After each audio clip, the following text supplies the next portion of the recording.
Good afternoon, everyone. I understand that state law currently requires that the following announcement be made at the beginning of every remote public hearing as follows. Due to the current public health emergency, City Council committees are currently meeting remotely. We are using Microsoft Teams to make these remote hearings possible. Instructions for how the public may view and offer public testimony at public hearings of council committees are included in the public hearing notices that are published in the Daily News, Inquirer, and Legal Intelligencer prior to the hearings and can also be found on phlcouncil.com. I now note that the hour has come. Mr. Weiss, will you please call the roll to take attendance? Members that are in attendance will please indicate that you are present when your name is called. Also, please say a few brief words when responding so that your image will be displayed on screen when you speak. Councilmember Jones. Good afternoon, Madam Chair. Looking forward to a productive hearing. Good afternoon. So am I. Thank you. Councilmember Quinones Sanchez. Good afternoon, members and colleagues. Councilmember Bass. Good afternoon to all my colleagues and the chairwoman. Good afternoon and the listening public. Thank you. Councilmember Gilmore Richardson. Good afternoon, Madam Chair and colleagues. Thank you all so much. Councilmember Squilla. Good afternoon, Madam Chair and members of the Housing Committee. Councilmember Dom. Good afternoon, Madam Chair, and good afternoon, colleagues. And Councilmember Brooks. Good afternoon, Madam Chair. Good afternoon, colleagues. Thank you. A quorum of the committee is present and this hearing is now called to order. I also want to acknowledge the presence of Councilmember Gim at this time.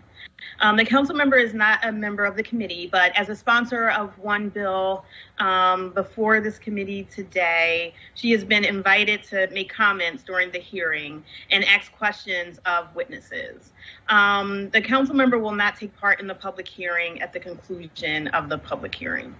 At the public meeting, sorry, at the conclusion of the public hearing. This is the public hearing of the Committee on Housing, Neighborhood Development, and the Homeless regarding bill numbers 200414, 200420, and 200421. Before we proceed with testimony, I wanted to give a few brief updates that I think the public will be happy to hear.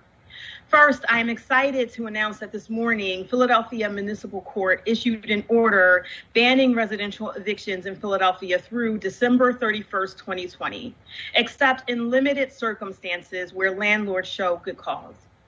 This means that thousands of tenants will be able to continue to remain in their homes during this COVID resurgence, and this is great news. I want to thank the President Judge of Municipal Court, Patrick Dugan, for his leadership, partnership, and thoughtfulness in issuing this order. I also want to thank the President Judge of the First Judicial District, Judge Heidi Fox, as well as Judge Matthew Wolf, who oversees Landlord Tenant Court, for their leadership and partnership. I also want to recognize the leadership and advocacy of City Council and this committee, but specifically Council President Darrell Clark, Council Member Helen Gim, and Council Member Maria Quinones Sanchez for their advocacy on behalf of renters. While their work is not always visible to the public, they have contributed greatly to today's good news. I would be remiss if I also did not acknowledge the tireless work of tenants, advocates, legal aid lawyers, and activists who have lifted up the stories of Philadelphians who are suffering from the ill effects of housing insecurity. Your voices push government to protect our most vulnerable. Your voices won the first Emergency Housing Protection Act, and in my opinion, had a major role in achieving the statewide moratorium and strong rental assistance programs. I sincerely thank you for pushing government to do more and to do better. Lastly, I do not want to steal her thunder, but Ann Fadulin, our director of the Department of Planning and Development, has some additional exciting announcements about how the city will continue to support renters and landlords during COVID. I'm going to end my remarks here, and I look forward to Ann's announcement and to voting on these important measures today.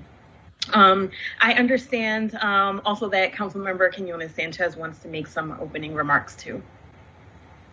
Thank you, Madam Chair, and thank you for all your hard work, and to the bill sponsors for working through the initial package and then this second package. And I also don't want to steal Ann Fadulin's thunder and the administration, but I felt it was important to thank the mayor, Rob DeBoe, the entire finance team, the CARES team for their work to get us to this announcement. I want to thank Ann Fadulin and her team, who behind the scenes works very closely with Council President's office, Herb and others, in creating and continuing to challenge ourselves as to how do we respond to this pandemic, the COVID realities, and the housing insecurity that we have.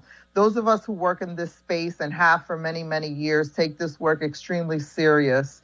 I want to thank the stakeholders and the advocates and the residents, and share your comments and amplify your comments, Madam Chair, about their stories. And we thank you and we hear you. There's still a lot of work to be done. And I don't want to steal Councilman Jones's thunder, because he always has the best sayings. We are all on the same road, not always in the same lane, but definitely going in the same direction. So thank you, Ann, and everyone. Thank you so much, Councilmember. Would any other members of the committee like to make opening remarks? Do I see you nodding, Councilmember Jones? Oh, no, you do not. Okay, very good. So, Mr. Weiss, with that, will you please read the titles of the bills?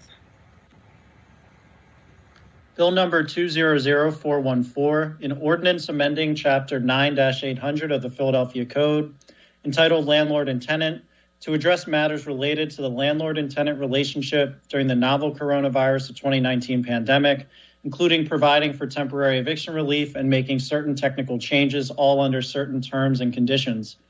Bill number 200420, an ordinance amending Chapter 9-800 of the Philadelphia Code, entitled Landlord and Tenant, to address matters related to the landlord and tenant relationship during the novel coronavirus of 2019 pandemic, including providing for the temporary waiver of certain fees and making certain technical changes, all under certain terms and conditions.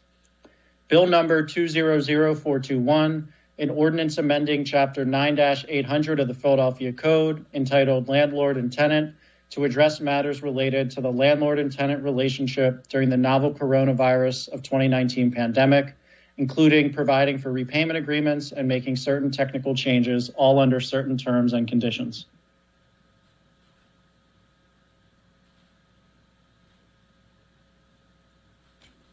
You're muted. Jamie, you're muted. You're on mute, council member. Sorry.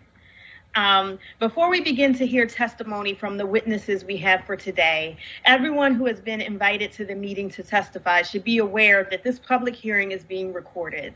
Because the hearing is public, participants and viewers have no reasonable expectation of privacy. By continuing to be in the meeting, you are consenting to being recorded.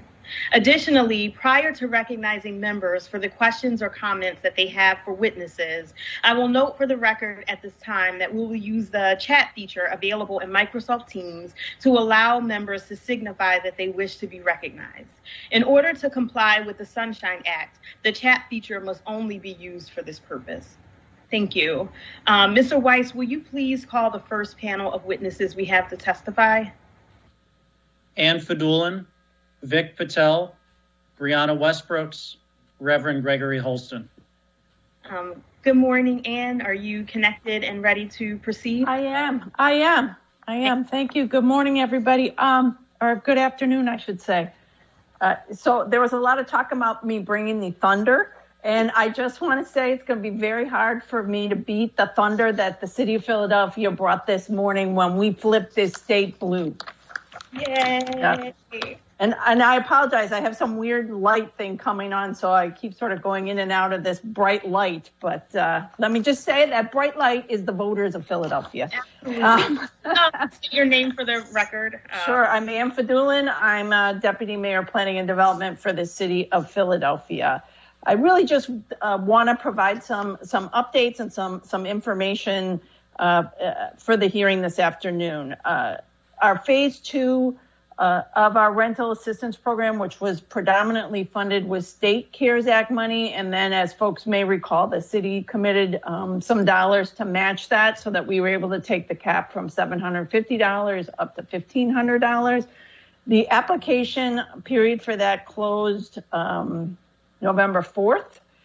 And we ended up getting just over 17,000 applications. Of those, we got 10,897 were fully complete with both landlord and tenant participating. And so we are continuing to process the payment for those. So because of that, just shy of 11,000 households will be able to remain safely housed in the city.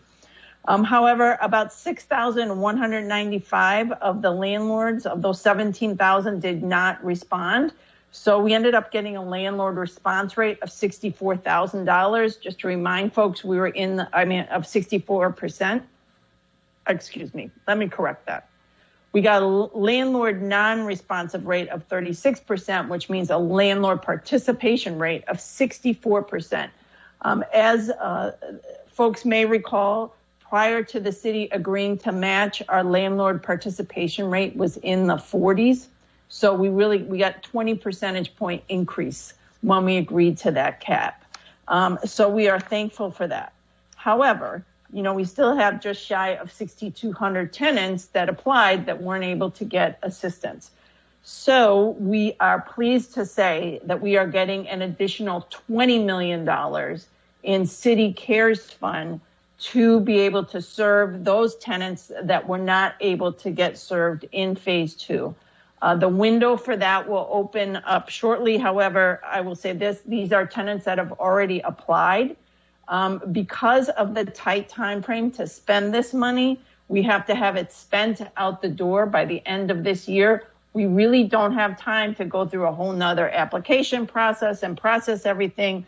So what we're going to do is take these, again, just shy of 6,200 tenants that have already been approved, but for their landlords participating, and we are going to provide assistance directly to those tenants so that they will be able to pay their rent. So that's what we are doing with this additional $20 million. So that's great. So those are all the COVID-related folks that have applied for assistance. And just a reminder that all the CARES Act money, you need to have a COVID-related issue. A couple of other things that will happen is one of the big delays about getting tenants approved under the state program was you had to show a 30% loss of income and go through the state's unemployment system. We are getting rid of those requirements, and the tenant will just need to sign an affidavit stating that they had income loss due to COVID, which is how we ran phase 1, the city's program. So again, that's all the COVID related, folks. I just want to also provide an update on where we are with eviction diversion. As folks may recall, we opened up that website in September. Since then, again, as of November 4th, we had 470 landlord requests come in through that website. Just over 400 of those were approved, which means the landlords applied with all the things that they needed to have. We've got 184 mediations scheduled. Of those, around 70 of them ended up getting an agreement for payment plans, right? So of the mediations that were held so far, about 70 of them, the way to resolve it was a payment plan. And then, frankly, all the other numbers are like 4 did this, 5 did this. So it's really proving out that the predominant need here is for payment of rental assistance and some ability to get into a payment plan for these tenants. Given that, the city has been negotiating with city council and is working on providing an additional $3 million in general fund as part of the transfer ordinance that we're all working on for the FY21 budget. And those dollars will go to help assist tenants that have a pre-COVID eviction filing that are coming from diversion. And we are hoping, we'll probably be able to serve, we think around 500-ish tenants with those dollars. We know there's a greater need, but up until now, we really did not have a source of funds to help deal with these pre-COVID eviction filings, other than our existing shallow rent program that right now we're targeting for our already subsidized units and LIHTC deals. So this is a really exciting development for us that we are now able to provide some dollars to also deal with tenants that have pre-COVID eviction filings. With that, I'm going to be quiet. If folks have any questions, I am happy to do my best to answer them. But, this is such a historic day for the city of Philadelphia, and we're really proud to add on to that we've identified, several $1 million in additional funding to help assist tenants that really have so much need right now. Thank you so much, Ann. And thanks also to Mayor Kinney and the rest of the team at the administration for making this happen. I think Councilmember Gilmore Richardson wants to be recognized. Thank you so much, Madam Chair, and thank you to our Housing Committee colleagues for your real dedication to serving Philadelphians who are most in need. I agree that we are all on the same road to help Philadelphians facing eviction, but at times we are in different lanes. So I truly want to thank Ann Fedulin for all of her work in the administration, our council president and our appropriations chair, Councilmember Sanchez, for all your work to ensure we can offer revenue to assist those most in need. My primary concern was to ensure that with the passage of the legislation, we were able to assist individuals with revenue who were in process for eviction prior to COVID-19. These individuals are facing extreme hardship, which has only worsened since COVID-19. So today, while the eyes of the nation remain upon Philadelphia, Philadelphia has stepped up to show that through partnership and collective hard work, we can overcome differences to find common ground while still helping the most vulnerable people that we serve. So thank you all so very much, and thank you to the administration and to Ann for that $3 million for the individuals who were in process prior to COVID-19 for eviction. That was truly my primary concern at the last hearing. So thank you very, very much. Thank you. Councilmember Bass. Good afternoon. Good afternoon, Madam Chair and colleagues. I wanted to echo the statement of my colleague, Councilwoman Kathy Gilmore Richardson, and really thanking Councilwoman Sanchez, the administration, Council President Darrell Clark, of course, Ann Fedulin, for all of the hard work, because this is a win. This is a big win. And I really think that it really just should not be underestimated. We really have gotten in front of an issue that really could have grown into just blowing this pandemic through the roof in Philadelphia. And we've gotten in front of it, and we've gotten in front of it in a way that's really going to help people significantly. And not only are we going to help people who were in trouble related to COVID, but we also found a way to direct resources to people who were struggling before, so that it feels as if no one is untouched. And I just really wanted to ask Ms. Fedulin if there is anyone out there that we haven't touched with this legislation or touched with these policies that we are moving forward with. Because it feels like we've pretty much we've done a comprehensive job of making sure that evictions don't happen on a mass level right now in Philadelphia. And I know you said something to the effect of only evictions that were, agreed to by the courts will proceed. But could you give some detail on what those would be? And also, if there's anyone else out there that you think that we need to pay attention to that we have missed in this effort. Thank you, Madam Chair. Thank you. So Councilwoman, I'll try to answer that to the best that I can. We know that we're about 2,000 pre-COVID eviction filings. It's our understanding that around 600-ish, 600 to 700 of those we're moving forward. So like I said, with this 3 million, we think we will maybe be able to serve around 500-ish of them. So we know that there's going to be some that we may not be serving. Other than that, I would say, honestly, the population that we're not able to serve oftentimes are, the truly, truly marginalized who are just not on the grid, right? They are outside of the system and they are existing, so that they might not go through the courts or have the required documentation that we need to have for a lot of these funding sources. So I think that's our work as we go forward, is to continue to try to figure out how do we reach those folks that frankly, to some extent, we're not fully aware of. But that is something that we will have to try to continue to work on as we go forward.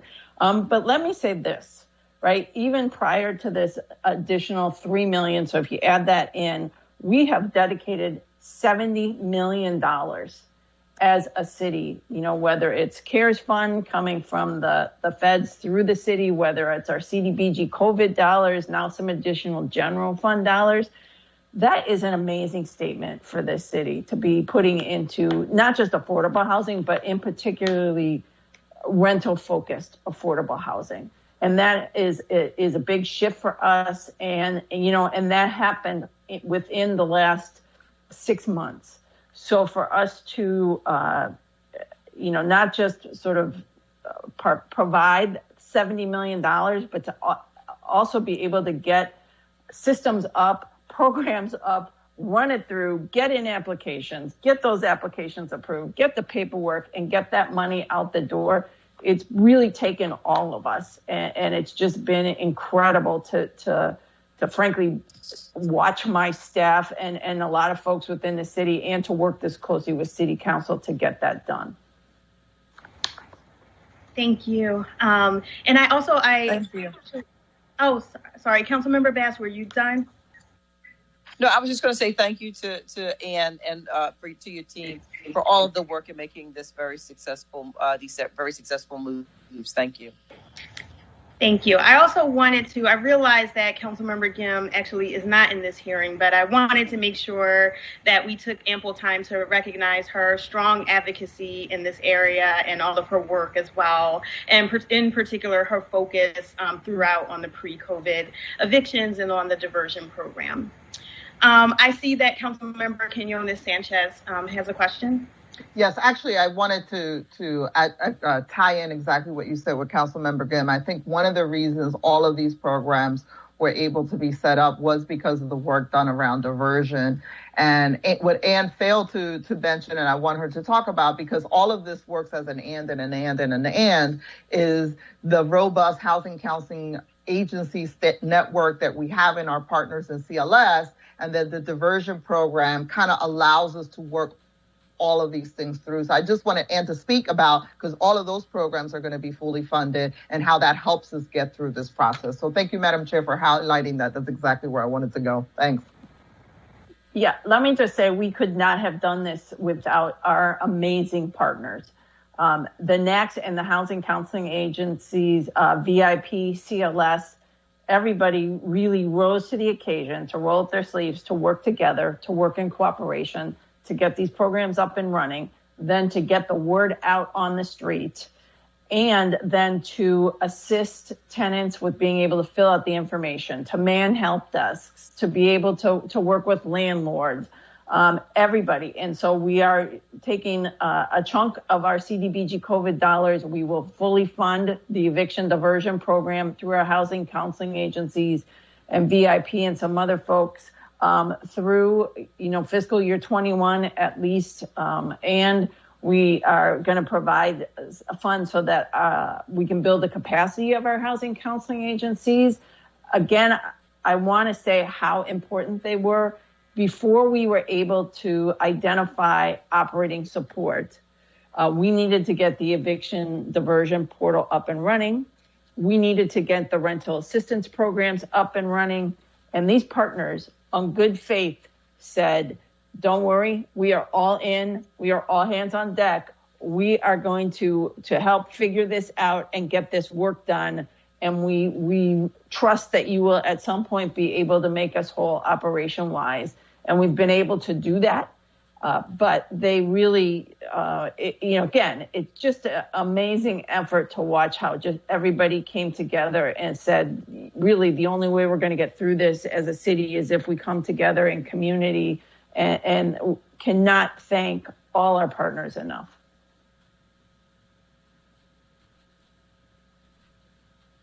Thank you so much. If there are no more questions for Ann, we're going to move on to our next witness. It looks like Councilman Jones has his hand up. Sorry, I didn't mean to interrupt there, but. Go ahead. Go ahead, council member. You're on mute. Thank you, Madam Chair. I wasn't going to say anything, but I feel compelled as now, God help me, one of the senior members of council, that a lot of times what people don't understand in the public, and nor should they, things don't just happen. It takes a lot of moving parts to get stuff done. And it takes a lot of cooperation to make those moving parts work together. And what I'm proud of right now, I kind of feel like a proud father in some senses, to see people who have come into this body that have agendas, that are leaders in their own right, to merge their individual egos for the common good. And I want to salute my chairwoman here for having to navigate a lot of that and still maintain focus on who we are here to serve, and that is the public. And at the end of the day, what is being produced today, both through the administration and through this committee and through City Council, is meaningful help, real help for real people out there. Real help. It's not a slogan or a hashtag. This is real help for real people. And on the administrative side, on the council side, I am proud to be a part of this body today. So that's all I have, Madam Chair. Thank you. And thank you for all of your help navigating these conversations as well. Vikram Patel, are you there and connected? I am indeed. Can you please state your name for the record and proceed with your testimony? Sure, yeah. Well, good afternoon. Thank you, everyone. My name is Vik Patel. I'm an attorney with the Housing Unit at Community Legal Services, and I'm here speaking in support of the bills before committee today. With the continued worsening of the pandemic, these bills are needed to ensure that Philadelphians have access to safe housing while giving them the time that they need to get back on their feet. But first, express our gratitude to Council Members Brooks, Gauthier, and Gim for introducing these bills. In addition to introducing the bills that originally composed the Emergency Housing Protections Act. But in light of many of the things that we've heard announced today, we're also extending our thanks to all of you. All of you have done so much work in this area. To get these programs that were announced today passed, but also we'd like to thank you for the work that you did over the summer. Over the summer, you took the much needed action of unanimously passing the Emergency Housing Protections Act, and today we're asking you to once again vote to protect Philadelphians like you already have. Now, back in June, when City Council was discussing the passage of the Emergency Housing Protections Act, I don't think any of us expected the pandemic to be hitting Philadelphia even harder now than it was back then.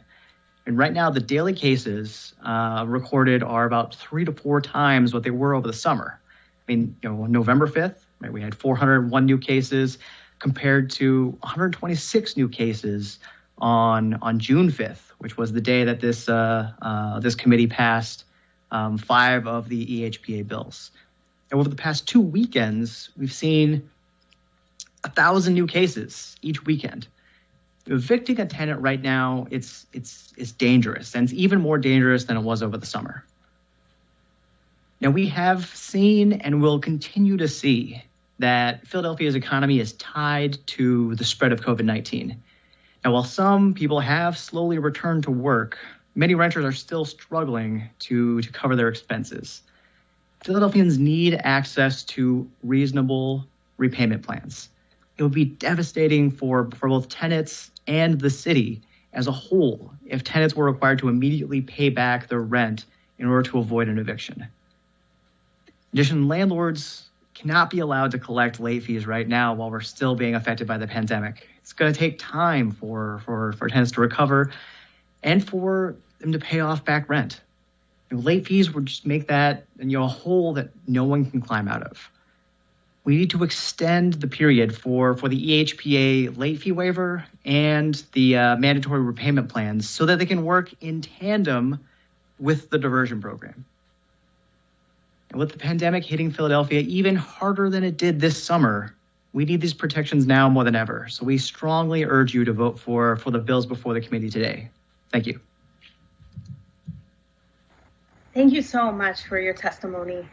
Brianna Westbrooks, are you there and connected?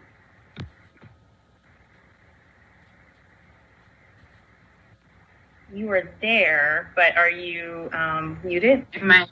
Yes, I'm here now. Hi, council member. Hi. Can you please state your name for the record and proceed with your testimony?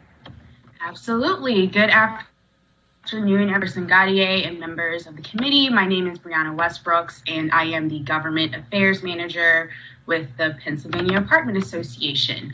I would like to start my testimony by thanking the members of the committee, thanking the administration and all the partners and actors that have kind of come together to really help a lot of Philadelphians out right now. I'm very excited to hear about all the new programming and resources that are available that I think will help a lot of landlords and renters as well throughout the city. So I want to start off by extending my gratitude towards that. I'll be brief. I just want to highlight a few things that are in some of the bills that are in front of you today. You've heard a lot of what PAA thinks about the bills, but Bill 200421, which was introduced by Councilmember Gaudier, as written, would extend the duration that residents with COVID-19 financial hardships would qualify for mandated payment plans. We requested an amendment that specified that established payment plans cannot be retroactively altered, and we appreciate that after conversations with Councilmember Gaudier's office that our concerns have been addressed with that bill. Also want to briefly mention Councilmember Brooks' legislation that would extend late fees for residents with COVID-19 hardships. We completely agree that Philadelphians facing COVID-19 hardships must have a grace period, but we do also want to acknowledge that landlords are small businesses too, and we have to be mindful of some of the challenges that they are facing during this time. And I want to pivot and kind of conclude with where we kind of are going in the future. Really appreciative of the rental assistance that has already been dedicated towards landlords and renters, and I think will really help a lot of people during this time. Looking forward, I know for the Pennsylvania Apartment Association, it is a priority for us on the state level to advocate for more funding and to make changes to the program that make it easier to use and to optimize participation for both landlords and tenants. And then also looking forward on the federal level, it's increasingly looking like we'll have a new administration. So working with Congress and the administration to get federal dollars to dedicate towards rental assistance too, because we know that this is going to be an ongoing issue. So I want to thank all the members of the committee for your time and consideration regarding these bills. And I'm looking forward to continuing the work to find additional resources and solve the issues that we are facing as a city. So thank you so much for your time. Thank you. Reverend Gregory Holston, are you there and connected? Yes, I am. Can you please state your name for the record and proceed with your testimony? I'm Reverend Gregory Holston. I am the senior pastor of James Memorial United Methodist Church in the Germantown section of Philadelphia. First of all, I was trying to digest everything that's happened this morning and all of the good news that was shared by the chairperson, as well as others from the administration. And I'm thankful for that good news. I'm thankful for the court's moratorium to continue, at least for some of these cases. And all the work has been gathered together to give assistance for those who are in need. I'm standing here also committed to continue to support all of these bills. And here are the reasons why I'm the most concerned. And let me, if I could, through a story, explain that what you probably many already know. About 5 years ago, a church I was pastoring at Broad and Westmoreland Streets, someone was shot and killed right in front of our congregation on our church and staggered across the street. That picture of that individual was sent out through social media. So it was horrifying to see our church and this individual losing their life. I asked in the community what was happening with this individual. Did anybody know him? He was not from the nearby area, but we found out that he was homeless. And out of him being homeless and with no resources, he got into drug activity as a way of trying to get enough resources to have housing. He lived in basically in a garbage dump nearby the church. His clothes were disheveled, and he was trying to sell drugs on the corner. When someone who was from that community took his life because he was out of their territory. He was from another area. When you take people out of their homes for whatever reason, it will lead to more gun violence. It will lead to more people being killed on the streets. And I would dare say if we allow these kind of evictions to go forward, it will increase the gun violence in a way that all of our discussions with law enforcement could not decrease. The policies you set around resources and how they're used in our city has far more dramatic effect on the number of people that are shot and killed in our city. And so when we look at these kinds of policies, and again, I'm thankful to hear the resources being put together, is to be very mindful that all of these things are linked together. And we cannot end our gun violence by evicting thousands of people from their homes. Thank you so much. Thank you so much for that testimony and for making it clear that these issues are intricately tied together. Are there any questions or comments from members of the committee for this panel? Okay. With that, Mr. Weiss, can you please call the next panel or witness to testify? Sure. We're moving into public testimony, and we just have one witness, Crystal Cole. Okay. Crystal, are you there and connected? I think council support might be calling her in now. Okay, we'll give her a second.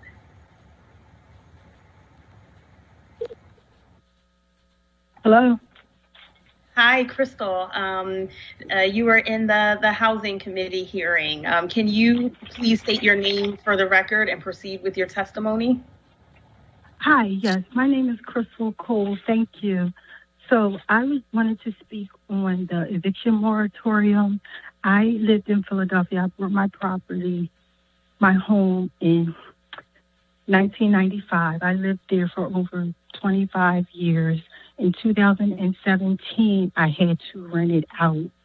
The young lady, her lease was up in May of 2019. Long story short, I had to evict her. She would not leave voluntarily at the end of her lease. I started the eviction proceedings for criminal damages, for illegal drugs, illegal people, a lot of other things, in October. The tenant didn't show for court but filed an appeal. She was granted the appeal and did not show for the appeal.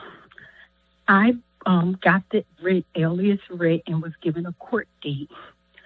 She went and filed a supersedious, and that she was supposed to she was supposed to be evicted in February. the lockout was scheduled in February. She went and asked for more time and said that she would be out by March the 15th. They granted her until March the 15th. The eviction was scheduled for March the 16th. She, of course, never left as the moratorium happened on March the 15th. The tenant has since changed the locks, moved out, and has her brother living there and got a pit bull. They will not allow entry into the house and have assaulted me, assaulted the neighbors, pulled out guns. I have all of this in the police reports, and of course is not paying rent. There's a lot more to this story, and I know everyone is pressed for time. So that's the long and the short of my situation.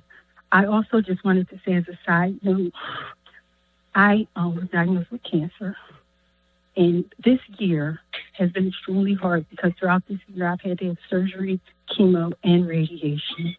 And I am not saying I don't disagree with the eviction moratorium, but my request today is that, one second, Najla. I'm sorry, that was my daughter. My request today is that it not be a blanket eviction moratorium. I understand that due to COVID-19 that some people are very much struggling. Every case is not that case, and this is not that case. This tenant has cost me a lot of money, but more so than that, like I said, it's my property that I've had and lived in for 25 years. I don't know how much longer I can bear the burden or the brunt of this unfortunate situation. So when you consider extending the eviction moratorium, please consider not doing a blanket eviction moratorium because some people, I feel like, deserve to be evicted.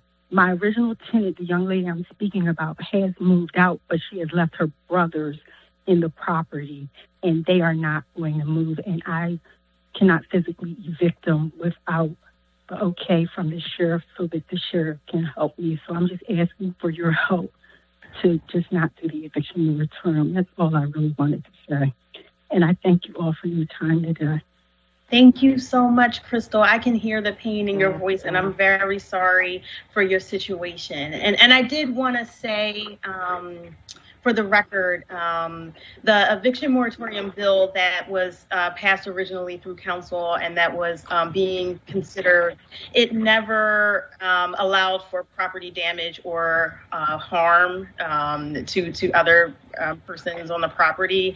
So those activities would have been excluded. And so it wasn't a blanket moratorium in that way. But I'm very sorry for your experience. And I really do thank you for testifying today. Yeah, no worries. And I know you guys, and I thank you for that. I just wanted to say that because I know everyone is trying to do what they can for these people impacted by COVID-19.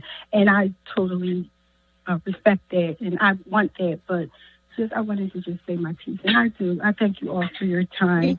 We appreciate all that we're going through. Have a good day. Thank you all. Wait, before you hang up, I think Councilmember Quinones Sanchez wanted to say something to you. Okay. Thank you. Thank you so much. And I just want to assure you that the extension granted by the president judge specifically allows for these orders to continue. And it is very deliberate in exempting tenants who create property damage, criminal conduct, or have already vacated the premises. So I suggest that you go back to court and go through that procedure so that you can deal with your situation. And thank you for your patience and understanding and your perspective as you've approached this. But you are with the extension, your case can still move forward. Okay, that's what I was going to say, because that's what I reached back out to the landlord tenant officer, because they're supposed to start again on the 8th, and she informed me that she was not scheduling any evictions until after this hearing today, because she didn't want to schedule a hearing. She wanted to schedule another lockout for me, because it's been like 4 lockouts scheduled. She wanted to schedule it again, and then this meeting, they say it's a blanket eviction moratorium. So I appreciate that. I appreciate you all again. Thank you. Have a good day. You have a great day. Okay, bye-bye. All right. There being no further questions from members of the committee and no other witnesses to testify, I will ask if there is anyone else present in this hearing whose name we have failed to call and that wishes to offer testimony on any of the bills being considered today. Hearing none, I want to thank all the panels and witnesses for your participation today. We value your opinions. I now invite all panels and witnesses to please disconnect from the meeting before we go into our public meeting. We will now pause the proceedings briefly as multiple participants leave the hearing.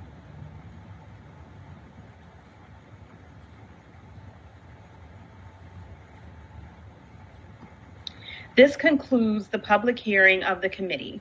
We will now go into a public meeting to consider the action to be taken on the bills before this committee today.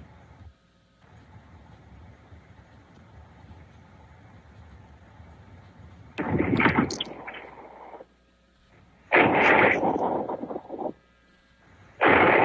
I'll also ask if you can, you're not speaking.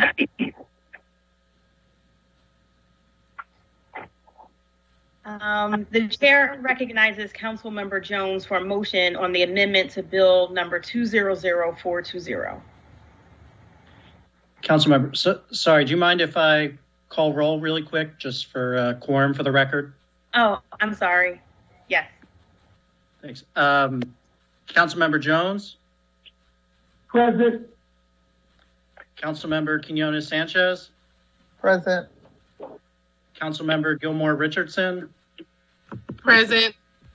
Councilmember Dom? Present. Councilmember Bass? Present. Councilmember Brooks? Present. And Councilmember Squilla? Present. I'm here. Thank you. Thank you so much. Now go to the public meeting. The chair recognizes Councilmember Jones for a motion.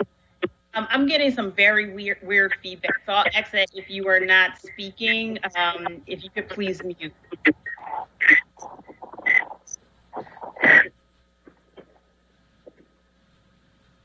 Hello. For all the participants on the line, if you are not speaking, if you could make sure that you're on mute, it will help the meeting to flow more easily and help people to hear. Okay. The chair recognizes Councilmember Jones for a motion on the amendment to bill number 200420.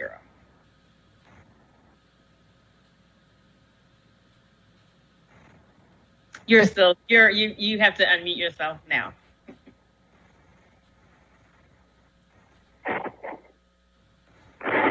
So I keep unmuting myself and someone keeps muting me back. Thank you, Madam Chair. I move that bill number 200420 as amended be reported from this committee with a favorable recommendation that the council be suspended to permit first reading of this bill at our next session of council. Wait a second. I think we missed a step. We need to move for the amendment first. That part in the survey. So what I said was that I moved that. Oh, no, we didn't amend it. Yes. Right. I stand corrected, Madam Chair. That's okay.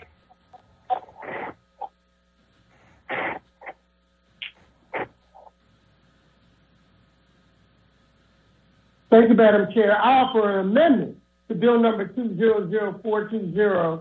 A copy of this amendment has been circulated to all members of City Council, and I move that we approve the amendment to bill number 200420. Second. It has been moved and properly seconded that the amendment to bill number 200420 be approved. All those in favor of the motion will signify by saying aye. Aye. Aye. Aye. Aye. Those opposed?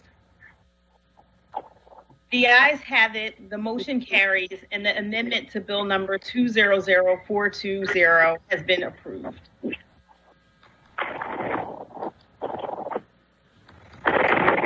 The chair recognizes Councilmember Jones for a motion on bill number 200420 as amended. Thank you, Madam Chair. I move that bill number 200420 as amended be reported from this committee with a favorable recommendation, and further move that the rules of council be suspended to have first reading of this bill at our next session of council. Second. It has been moved and properly seconded that bill number 200420 as amended be reported from this committee with a favorable recommendation, and further move that the rules of council be suspended to permit first reading of this bill at the next session of council. All those in favor of the motion were signified by saying aye. Aye. Aye. Those opposed? The ayes have it and the motion carries. The chair recognizes Councilmember Jones for a motion on the amendment to bill number 200421. Thank you, Madam Chair. I offer an amendment to bill number 200421. A copy of this amendment has been circulated to all members of the committee, and I move for the amendment to be approved, to number 200421 be approved. Second. It has been moved and properly seconded that the amendment to bill number 200421 be approved. All those in favor of the motion will signify by saying aye. Aye. Aye. Those opposed? The ayes have it. The motion carries. And the amendment to bill number 200421 has been approved. The chair recognizes Councilmember Jones for a motion on bill number 200421 as amended. Thank you again, Madam Chair. I move that bill number 200421 as amended be reported from this committee with a favorable recommendation, and further move that the rules of council be suspended to permit next reading at our next session of council. Second. It has been moved and properly seconded that bill number 200421 as amended be reported from this committee with a favorable recommendation, and further move that the rules of council be suspended to permit first reading of this bill in the session of council. Second. All those in favor of the motion will signify by saying aye. Aye. Aye. The ayes have it. Aye. The ayes have it and the motion carries. Bill number 200414 is being held at the request of the sponsor because the sponsor declined to accept an amendment to make the eviction moratorium applicable only to tenants with the COVID-19 hardship. This concludes the business of the Committee on Housing, Neighborhood Development, and the Homeless for today. Thank you all very much for your attendance. Thanks, everyone. Thank you all. Great job, Madam Chair. Thank you. Thank you, everyone, for your hard work.